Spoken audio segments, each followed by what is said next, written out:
Maggala muna ako dito. Babalik na lang ako doon. Pahingi isang susi. Isa lang dala niya susi.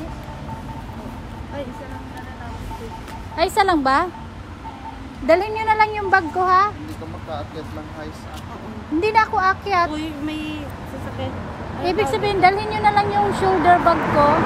Kaya nyo ba bitbitin lahat yun? Tapos, mga 5 minutes bago wag ano, babalik ako doon. Tawagan kita pa.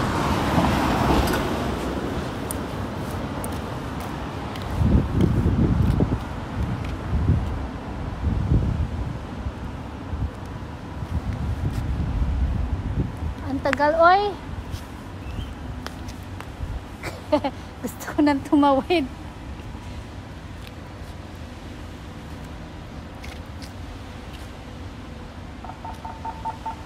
Ayan, makakatawid na ako. Gagayahin ko sana sa Pinas eh, yung tawid lang ng tawid kasi wala naman sasakyan. O, diba? Okay, maggala muna ako dito.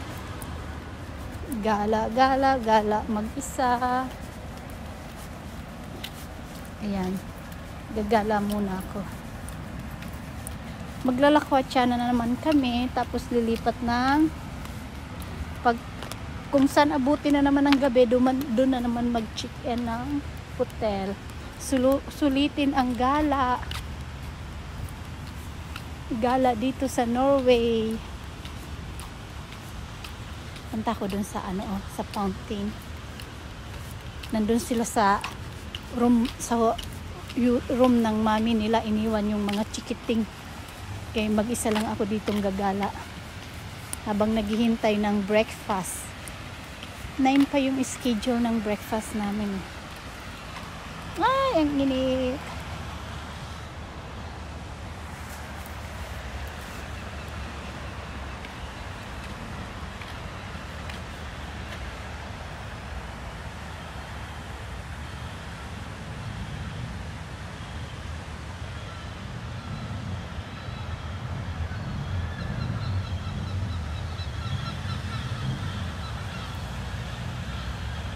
Hindi ko sinadala yung sunglasses ko mamaya.